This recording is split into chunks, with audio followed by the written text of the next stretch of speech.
When Jesus died, dozens of dead people walked out of their tombs and into Jerusalem. It's not a legend. It's not some apocryphal text. It's in the Bible, in the Gospel of Matthew, written right after Christ's final breath. The ground shook, the rocks split apart, and the bodies of people who had been dead for years, maybe for generations, stood up and walked into the city in plain sight. And here's what almost nobody tells you. The same gospel that just described the most spectacular resurrection in history adds one more sentence and then never mentions them again. It doesn't say what they said. It doesn't say who they went looking for. It doesn't say how it ended. Dozens of people came back from death and let themselves be seen by people who had buried them with their own hands. So where did they go afterward? Did they go back to their homes? Did they die again? Did they rise to heaven with Christ? Or did they never walk through Jerusalem in the literal sense you're picturing? For almost 2,000 years, nobody has managed to close that question. Church fathers wrote about it. Theologians argued over it in entire books. And in our own day, a scholar who spent his life defending the resurrection of Jesus lost both of his positions because of what he dared to say about these exact two verses. Today, we're going to follow the trail of these dead as far as the trail goes. And I'll warn you about something uncomfortable right now. There are three possible roads, three serious answers defended by intelligent people, and all three of them crash into the very same wall. Before we get to that wall, hit the like button, because what we find at the end of this road doesn't answer the question. It turns it into a much bigger one. Let's go to the text, the real text, not the one you think you remember. Matthew chapter 27. Jesus has been hanging on the wood for hours, under a sky that went dark in the middle of the day. At the 9th hour, he cries out with a loud voice and gives up his spirit. And in that instant, according to the account, several things happen almost at the same time, like a single shockwave. The veil of the temple tears in two, from top to bottom, as if an invisible hand had grabbed it by the very top. The earth shakes, the stones crack. And then come the two lines we're dealing with today, verses 52 and 53. The tombs were opened, and many bodies of holy ones who had fallen asleep were raised. And coming out of the chambers after his resurrection, they went into the holy city and appeared to many. Read it slowly, because there's a trap hidden in those two sentences, and absolutely everything that follows depends on that trap. Most people who know this passage ask themselves a single question. Who were those righteous ones who woke up? And it's a good question, one that deserves its own journey, but it's not the most unsettling question. The one almost nobody dares to finish is the other one. Not where they came from, but where they went. Because the text pulls them out of the stone chamber in vivid detail, and then it lets them loose in the city and drops the curtain without saying one more word about them. Notice something you missed when you read it fast. Something small that changes everything. The account says the tombs opened when the teacher died. That's Friday. The tremor, the rocks, the chambers cracked open. All of it happens at the exact moment of death. But when it talks about the ones who rose and walked toward the city, it adds 4 words that rearrange the whole scene. After his resurrection. And the resurrection of Jesus is Sunday. Do you see the problem? Between the moment the stone split and the moment these bodies walk through Jerusalem, there's a gap of nearly 3 days. Friday the grave cracks open. Sunday they come out. What happened in between those 2 moments? Where were they? Here the interpreters have split for centuries, and not out of stubbornness, but because the grammar of the text genuinely allows for both readings, and neither one is cheating. One reading says, "They rose on Friday at the instant of death, and they stayed there inside the open chambers until Christ came out of his own on Sunday. Only then did they let themselves be seen in the streets." This is exactly the reading that got more than one scholar into serious trouble because it sounds bizarre when you say it out loud. People already alive, with beating hearts, waiting inside a cracked-open burial cave for an entire weekend without coming out. The other reading, the one many of the most careful commentators hold, proposes something different. On Friday, the tombs opened because of the earthquake, yes, but the rising of those sleepers happened on Sunday, together with Christ or immediately after him. Matthew would be writing ahead of himself, jumping forward in the story, a device he uses in other places in his gospel, so as not to interrupt the account of the cross. First, he tells you the rocks split, and only afterward, almost like a note in the margin, he clarifies that the walk through the city came later. Once the Nazarene had already defeated death, why does that little detail of the calendar matter so much, that seemingly boring technicality? Because everything hangs on who crossed the line between death and life first. And that who was first is the key to the entire mystery of what happened to these men. Hold on to it, because we're going to use it more than once. There are two Greek words in play here, and it's worth having them clear, because half the debate hangs on them. The first one, when the text says the bodies rose, the verb form is passive. It doesn't say they raised themselves by their own strength. It says they were raised. Someone raised them. The same hand that on that very weekend was about to empty another tomb on the edge of the city. They are the object, not the subject. They are lifted by a power that isn't their own. The second word is even more revealing, and almost nobody comments on it.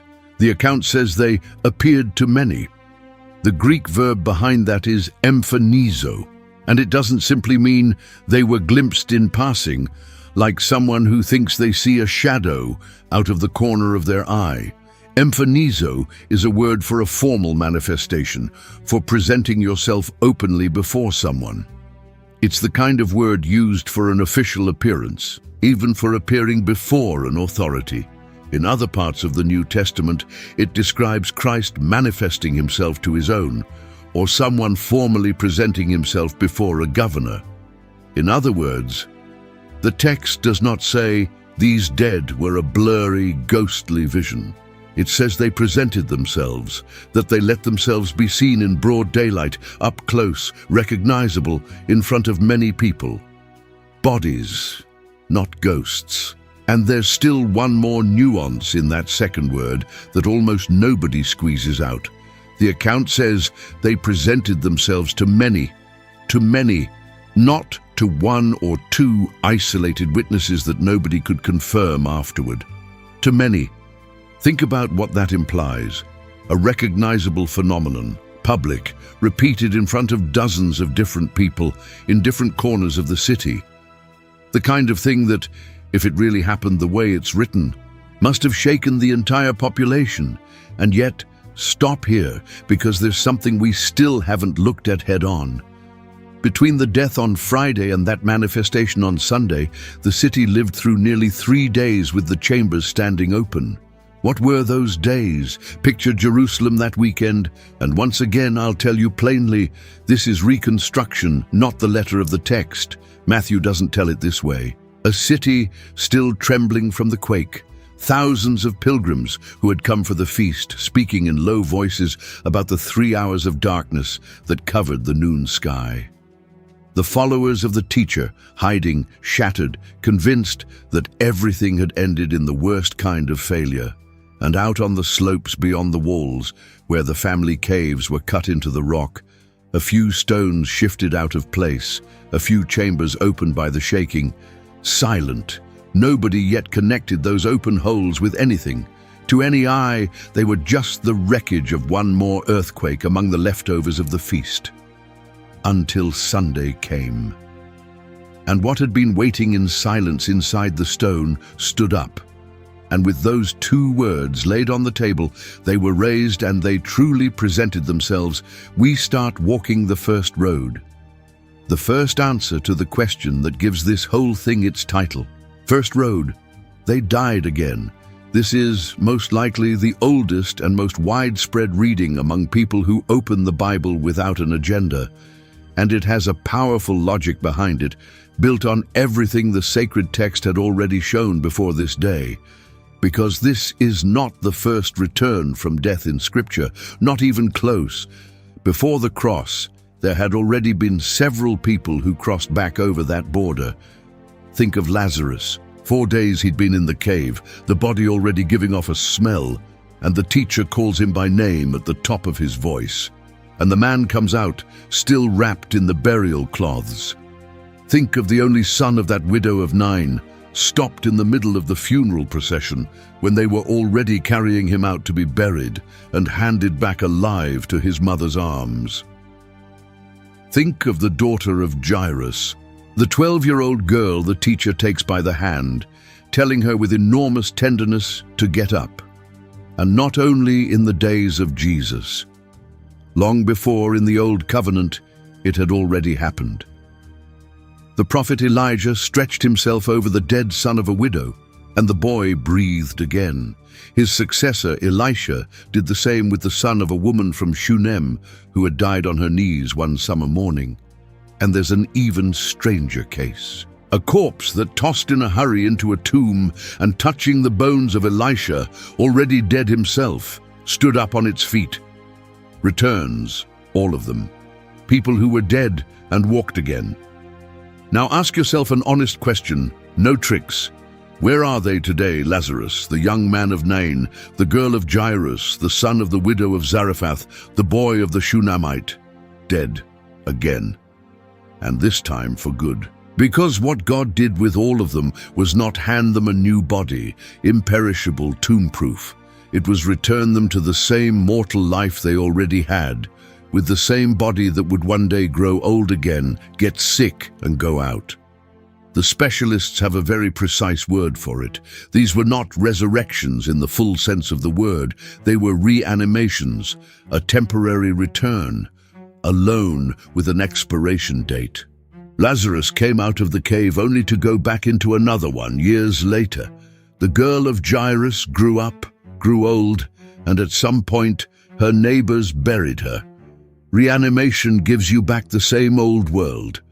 It doesn't take you out of it. And maybe you're asking yourself something very reasonable. What's the point of raising someone from death for just a while, only for them to have to die again? Isn't that almost a cruelty, dressed up as a miracle? Here, the first reading has an answer that fits the way the whole Bible works. In Scripture, signs don't exist for their own sake. They exist to point at something bigger than themselves. A finger pointing at the moon is not the moon.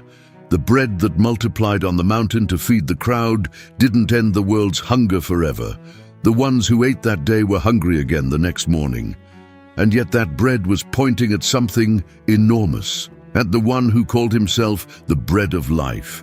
In the same way, say the ones who hold this view, those raised righteous ones were not the final prize, not the goal.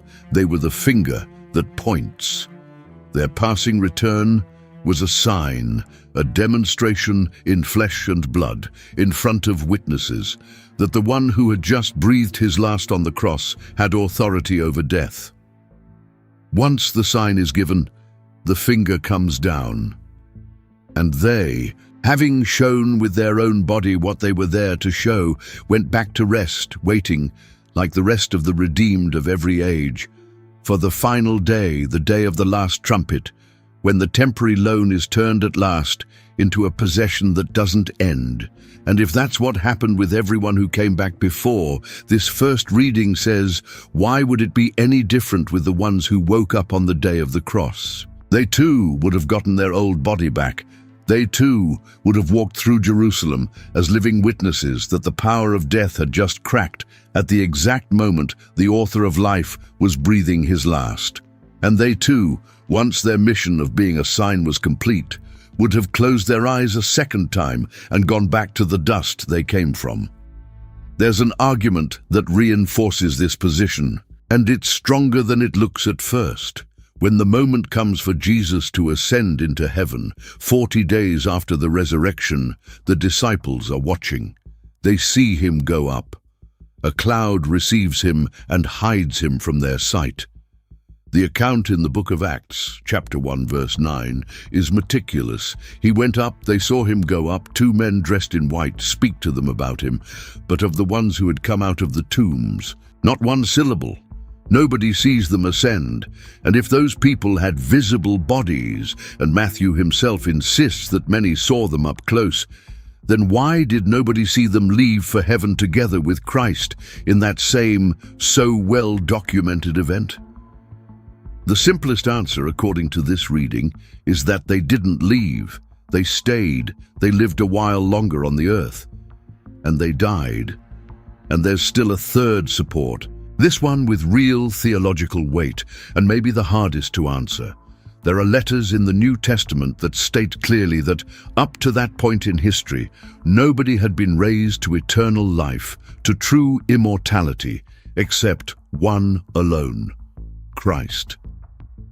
In the first letter to the Corinthians, chapter 15, and in the first letter to the Thessalonians, chapter 4, the promise of a glorified, imperishable body is reserved for the final day, for the moment of the Lord's coming, when the trumpet sounds and those who fell asleep are transformed. If that's true, says this reading, then those men of Jerusalem couldn't have received glorified bodies that Sunday, because the only glorified one up to then was the one who had just come out of his tomb first. Theirs, of necessity, had to be a passing return, not the definitive life. Let me set a scene for you. And I want it to be crystal clear from the start. This is imagination, an exercise so you can feel in your own skin the weight of what we're discussing. The Bible doesn't tell it this way. It puts no names, no houses. But it's a scene that, if the first reading is right, could have repeated itself dozens of times in that city. Picture a woman who, years earlier, buried her father. She washed the body herself, wrapped it in linen, laid it on the stone shelf of the family, and wept the full 7 days the custom of mourning requires, the first 3 so intense she could barely breathe. Over time, she has learned to live without him. She no longer expects to hear his voice. And one morning, after that strange weekend when the sky turned black at midday and the earth roared, someone knocks on the door of her house. She opens it, and it's him, her father, alive, standing in the doorway, with the same voice she thought was lost forever, saying her name. Stop there and feel what that woman would feel. The scream, the knees giving out, the impossible embrace. And now, if the first reading is the right one, follow the scene to the end, even though it hurts. That woman would have her father back for a few months, maybe a few years, and then she'd have to bury him a second time, wash the same body again, wrap it again in the same linen, weep the same 7 days again, say goodbye twice to the same man. There's something almost cruel in that idea, isn't there? And that same harshness is what opened, in the minds of other interpreters across the centuries, a completely different road, because there were those who refused to accept that God would raise those righteous ones from death only to make them pass through it twice. Second road. They rose glorified. They never went back to the stone chamber. This reading starts by noticing a difference in vocabulary that gets lost for us in translation, but that's marked in the original language.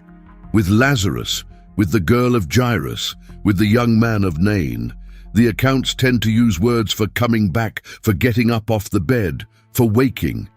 But when Matthew describes the ones who woke on the cross, he chooses the verb of full rising, the same root that will be used to speak of the final and glorious resurrection of all believers.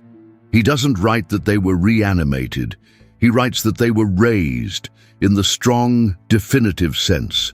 And there are commentators of real weight, and, for example, the editors of one of the most respected study editions of the Bible in the English language, who read there a deliberate hint from the evangelist. Those men didn't get their old mortal body back, but an advance, a first sample of the body that all the redeemed will have when history reaches its end.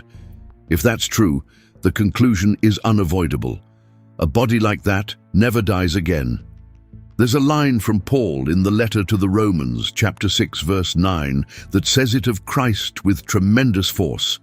Having risen from the dead, he dies no more. Death no longer has dominion over him. Death lost the grip, lost the command, lost the keys. And if those righteous ones were raised with that same kind of life, then death also lost its dominion over them. They didn't go back to any burial cave. They were taken somewhere else. Somewhere where? Here this second reading leans on the oldest tradition of the church, on the voices that stood closest in time to the apostles themselves. The ancient fathers asked themselves the exact same question you're asking right now, and several of them reasoned like this. It would be more painful to raise those men from death only to force them to die again than never to have raised them at all. A return, granted only to say goodbye once more, didn't fit, they said, with the logic of a victory. So they concluded that we ought to believe that those who rose on the day of the Lord's resurrection also ascended into heaven together with him as trophies of his triumph. Augustine, one of the greatest thinkers of all Christian antiquity, was more cautious.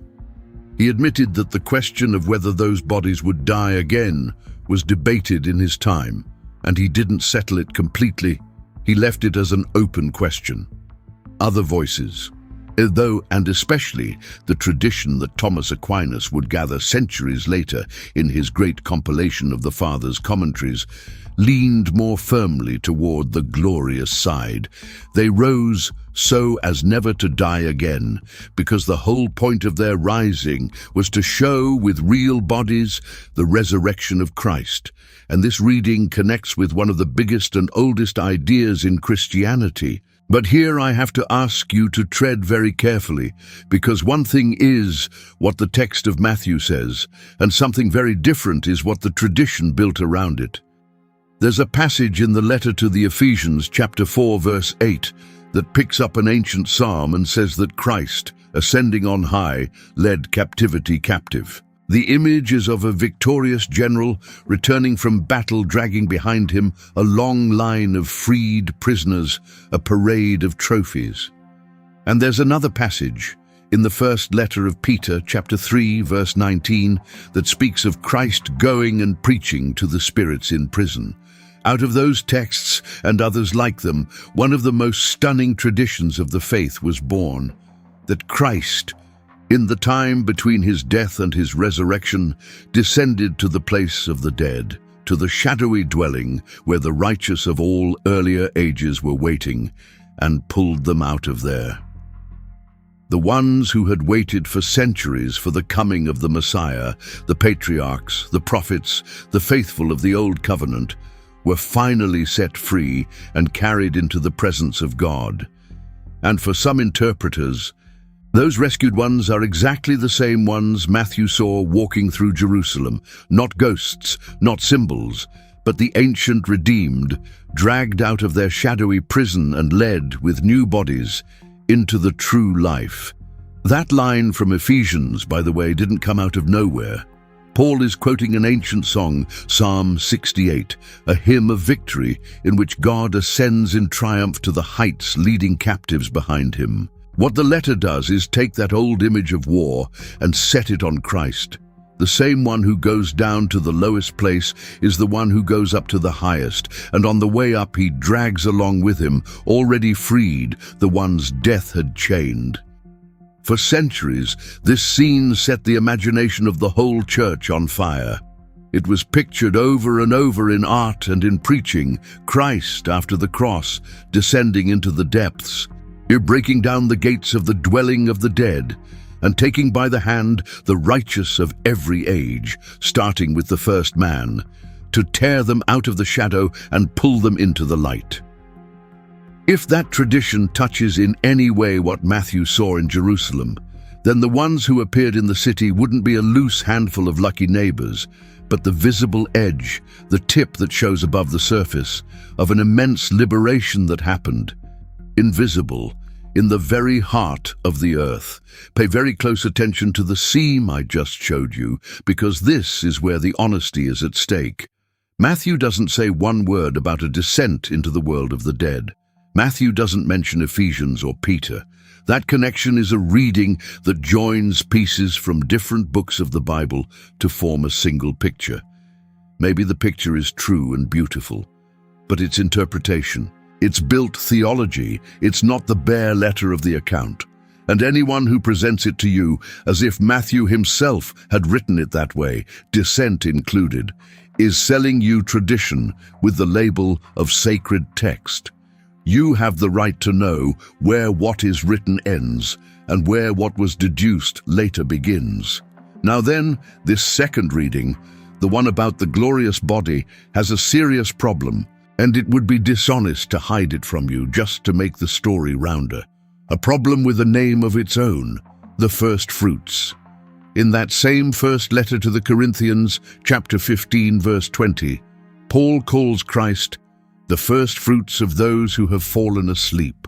First fruits means the first fruit, the first sheaf of the whole harvest, the one cut and lifted before any other. Christ is the first to rise to immortal life, and precisely because he's the first, he guarantees that all the others will come after. But if that's so, an uncomfortable contradiction shows up, one we have to look at head-on. How could those righteous ones of Jerusalem receive glorified bodies if the first, the only first of all creation, had to be Christ? Wouldn't they be knocking him off his place? And this is where that detail of the calendar I pointed out at the start, the one that seemed like an unimportant technicality, suddenly turns brilliant, almost miraculous in its precision. Remember it? The text says they came out after his resurrection. After. Not before, not at the same time, after. As if the account itself were careful, with all its strength, to make it crystal clear that Christ crossed the line first, alone, and that only once he had crossed it, with him at the head opening the way, did the others come out behind him. The first is still the first, intact in his place, and the ones who woke up are, in this reading, the first group to follow him, the proof in flesh and bone that the promise of the first fruits had begun to be fulfilled that very morning. That small detail of timing wasn't an obstacle for the theology. It was, exactly, its solution. And if at this point it seems to you that this whole discussion is a game for scholars with no consequences for your life, stop for a moment, because it's nothing of the sort. What gets decided in the difference between a passing reanimation and a true resurrection is, no more and no less, the very shape of your own hope. If the only thing God offers in the end is to bring back the same worn-out body for a little while longer, then faith would be nothing but a postponement, a brief stay before the inevitable goodbye. But if what shows itself in those two lines of Matthew is the debut of a life of another kind, one that no longer grows old, that no longer gets sick, that death can never touch again, then what opened that Sunday was not a one-time exception or a single-day trick. It was the first crack of a door that one day will open for everyone. That's why the ancients argued with such passion about the fate of those few. They weren't fighting over a piece of archive. They were asking themselves through them, what waits for every human being on the other side of the stone? Two roads then, so far. One says those righteous ones were a passing sign and went back to the dust. The other says they were the first fruit of eternal life and never tasted death again. And both of them, notice this carefully, take the same thing for granted, that the event really happened, that there were people, bodies, streets, witnesses, cries of recognition. They argue about the fate, but they don't argue about the fact. Before we go on, stop for a second and look at what we're doing. We're chasing some dead people through the hallways of theology, letters of Paul in one hand, fathers of the church in the other, and we still haven't found a single line that tells us, with names and with an ending, what became of them. And we still have the most uncomfortable road of all left, because there's a third path, and this one doesn't argue about where those men went. It argues about something much more radical, whether they walked at all. Third road, There never was a literal parade of dead people through Jerusalem. For you to understand this reading, and above all, for you to understand why it's so explosive that it cost a man his career, I have to tell you a real and recent story. The story of a scholar who loved the resurrection of Jesus so much that he wrote 718 pages defending it tooth and nail, and who still ended up losing his job because of these two verses. His name is Michael Licona. New Testament scholar, apologist, one of the most solid defenders there is of the idea that Jesus really rose in body within history. In the year 2010, he published a monumental book, The Resurrection of Jesus, a new historiographical approach, put out by a highly respected evangelical academic press. Most of that work is a crushing defense of the bodily resurrection of Christ, so rigorous that colleagues of his praised it as the most complete treatment of the subject to date. This man was no enemy of the faith. He was one of its best lawyers.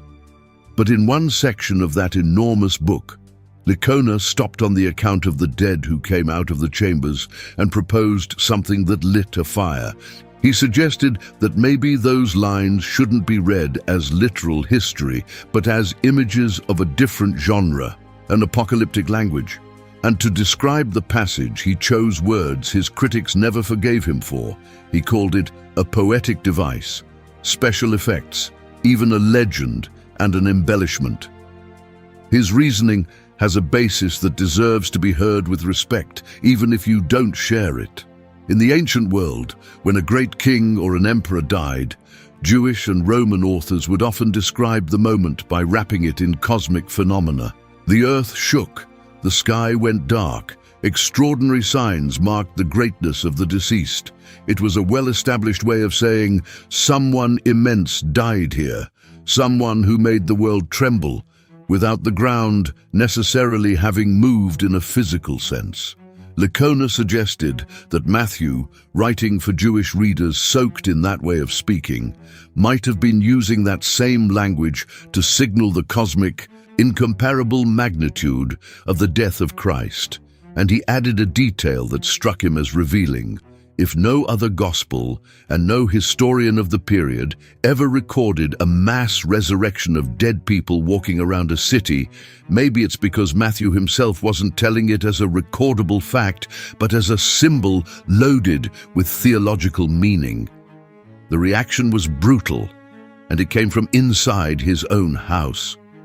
Another very influential scholar, Norman Geisler, sent him open public letters accusing him of denying the inerrancy of the Bible, that is, of opening a crack through which the idea could slip in that parts of the sacred text didn't really happen.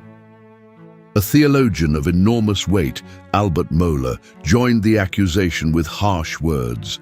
He said Licona had handed the enemies of the resurrection a powerful weapon, because the blow was logical, and it cut in two directions at once. If those lines of chapter 27 are poetry and not history, what stops us from asking the exact same thing a few lines further down, where Matthew himself, in the very same chapter, tells of the resurrection of Jesus?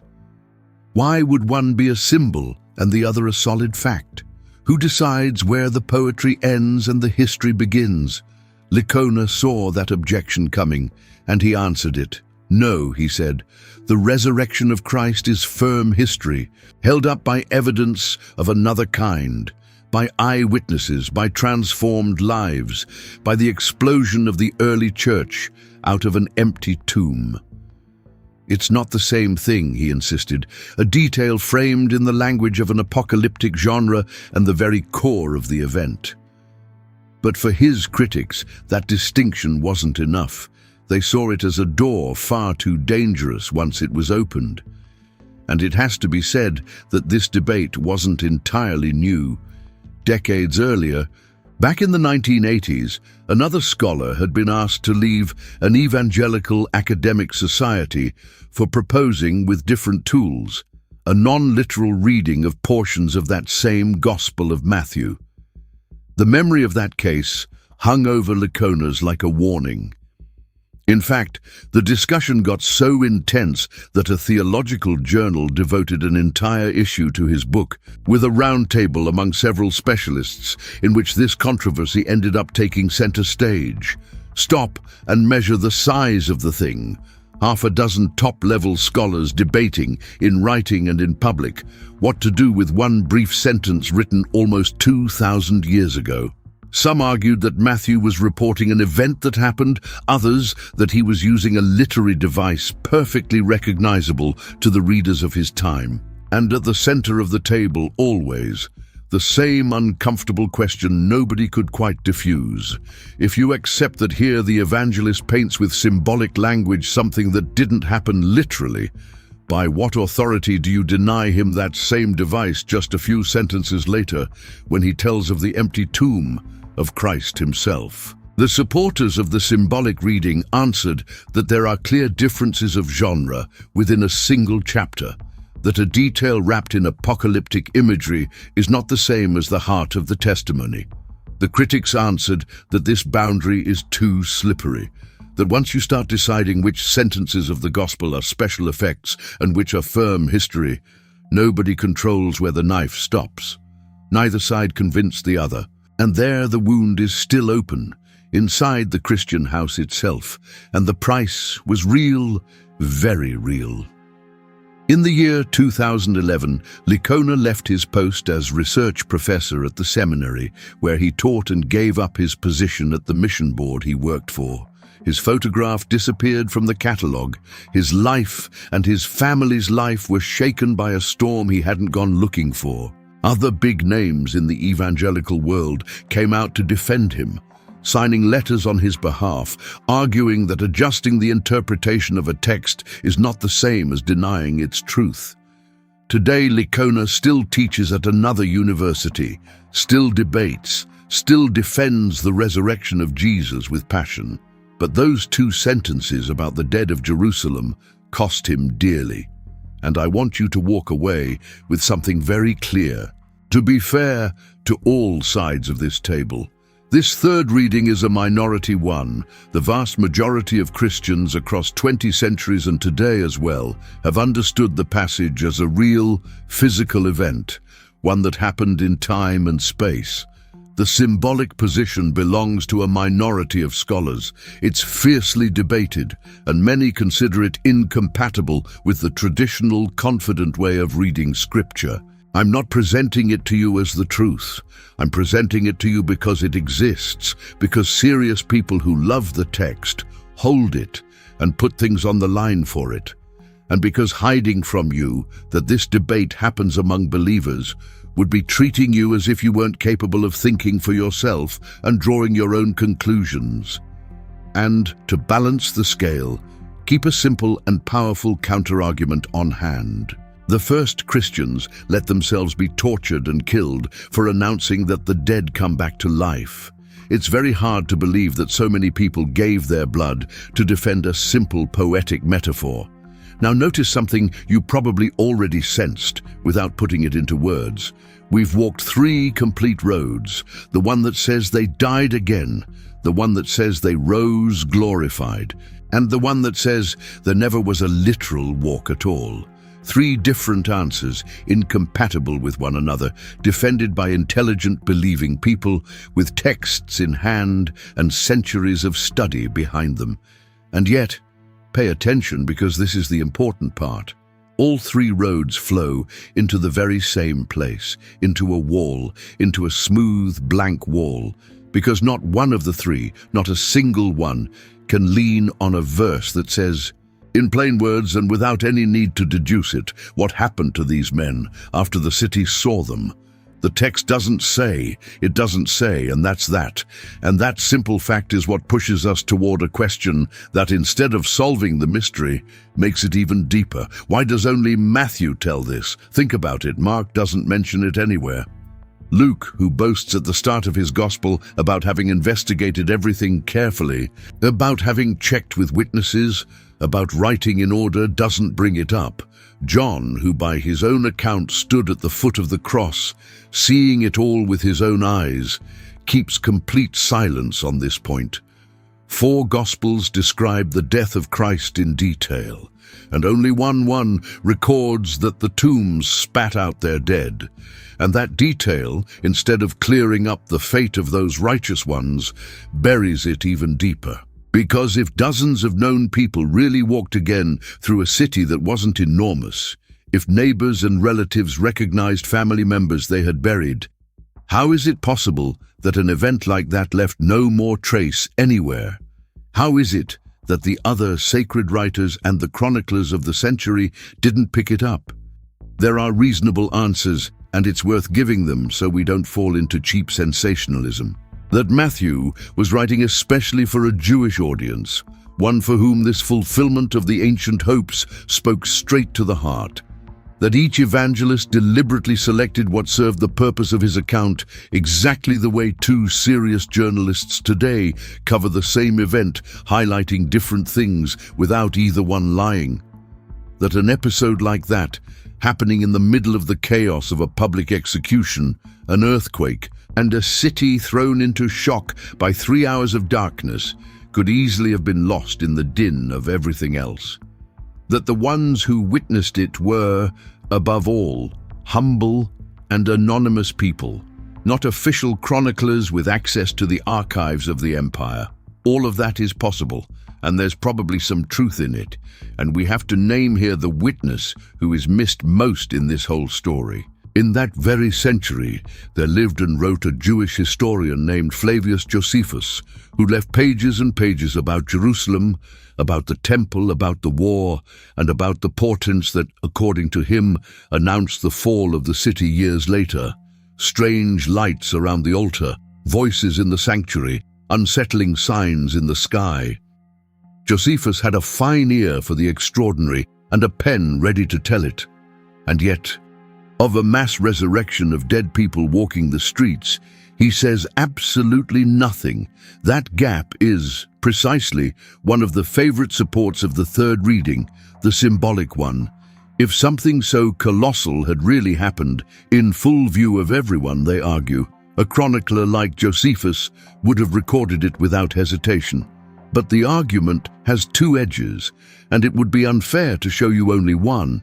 Because the absence of a detail in a historian doesn't prove that the event didn't happen. It proves, at most, that he didn't know about it or didn't believe it, or it didn't serve the story he was putting together. Josephus wrote decades later with very different interests, and he left out a great many things we know about from other sources. The silence of a chronicler is a riddle, not a verdict. Even so, it has to be admitted head-on and without tricks. The more you look for confirmation of this episode outside the Gospel of Matthew, the more alone Matthew stands holding it up. And that loneliness, once again, doesn't tell us where those men went. It only makes the emptiness that surrounds them thicker, more impenetrable. The silence of the other 3 evangelists doesn't fill the hole Matthew left. It widens it. The church, across the centuries, couldn't stand that emptiness. It's too human to want an ending for every story, so it tried to fill it. There were later texts, much later than the events, that tried to put a name, a face, and a voice on those raised ones. One of the best known, a writing sometimes called the Gospel of Nicodemus and sometimes the Acts of Pilate, composed centuries after the death of Christ, even goes so far as to name 2 of those departed men. It presents them as the 2 sons of the aged Simeon, the one who, according to Luke, had taken the infant Jesus in his arms in the temple, and to put in their mouths a detailed account of what they supposedly saw in the world of the dead before coming back, the arrival of Christ in that shadowy dwelling, the liberation of the ancient righteous, a whole drama. It's a fascinating story, a gripping, full of powerful images, but you have to know exactly what it is, and I have the obligation to tell you, it's an apocryphal writing, late, one that is not part of the Bible, that the Church itself never recognized as sacred or inspired text. It is, deep down, the pious imagination of whole generations who, just like you and me tonight, asked themselves this same question and couldn't stand being left without an answer. So they invented one with the best of intentions, and that invention, however ancient and beautiful it may be, doesn't change one bit the fundamental fact. The original account, the only one the Church recognizes as the Word, the one from Matthew, stays as silent about the fate of these men as it was on the first day. Do you see what has happened across this whole journey? We've searched for these dead everywhere, in the logic of Lazarus and the prophets of the Old Covenant, in Paul's letters about the first fruits and the glorious body, in the reasoning of the ancient fathers, in the tradition of the descent into the world of shadows, in the storm that broke out in a seminary of the 21st century, in the pages of an apocryphal gospel. And in every one of those places, we've found exactly the same thing: honest, intelligent, believing people, straining with all their strength to fill a hole that the sacred text left open. Open, and I want to underline this, on purpose. And that last phrase, on purpose, is the one I want you to take with you tonight when you turn off the screen. Because here is the twist that changes everything, the one I promised you at the beginning of the road. Matthew's silence is not an oversight. It's not that he forgot to finish the story. It's not that he lost the page where he wrote the ending, or that some distracted copyist dropped it. A narrator who has just described for you with surgical precision the tremor, the split rocks, and the chambers thrown wide open does not forget to say what became of the ones who came out of them. That silence is a deliberate decision. Matthew is not writing the report of a paranormal event to satisfy your curiosity about the whereabouts of a handful of men. He's writing something far bigger, and for what he wants to say, the specific fate of those righteous ones is, quite simply, beside the point. What was it that really mattered? This, and only this, that at the exact instant the author of life died, death lost control. The tombs, which throughout all human history had only ever known how to do one thing, swallow and never give back, for once, on that Friday, gave back. The direction of the grave reversed. The chamber that always receives and never releases, released. And that, and nothing else, is the message.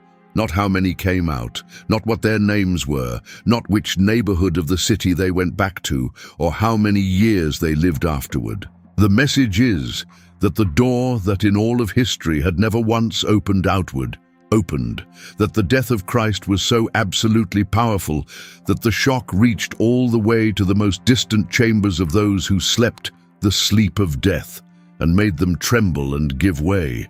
The fate of those few is hidden, deliberately hidden by the very author who told you about them, but the meaning is not hidden at all. The meaning screams from every line of the account, so loud you don't even need to know their names to hear it. And there's still something more personal in all of this, something that touches you directly, and with that, I want to end the journey. That stone chamber that opened for them is the same one that one day will open or will close over each one of us. You and I are walking one step closer every day toward a stone bed of our own. It's the destiny of everyone who has breathed on this earth. For thousands of years, that was the last word that could be said over any human being. The stone on top, the seal, the definitive silence, the goodbye with no return. And what Matthew sets before your eyes, in just 2 brief sentences, almost without pausing to explain it, is the news that this last word stopped being the last. That there was a Friday when a single death cracked all the tombs at once, and that there was a Sunday when one of those chambers stayed empty forever, and that behind that empty chamber the others began to come out, one after another. We don't know where the ones who appeared in Jerusalem went. Maybe they went back to the dust for a while, like Lazarus.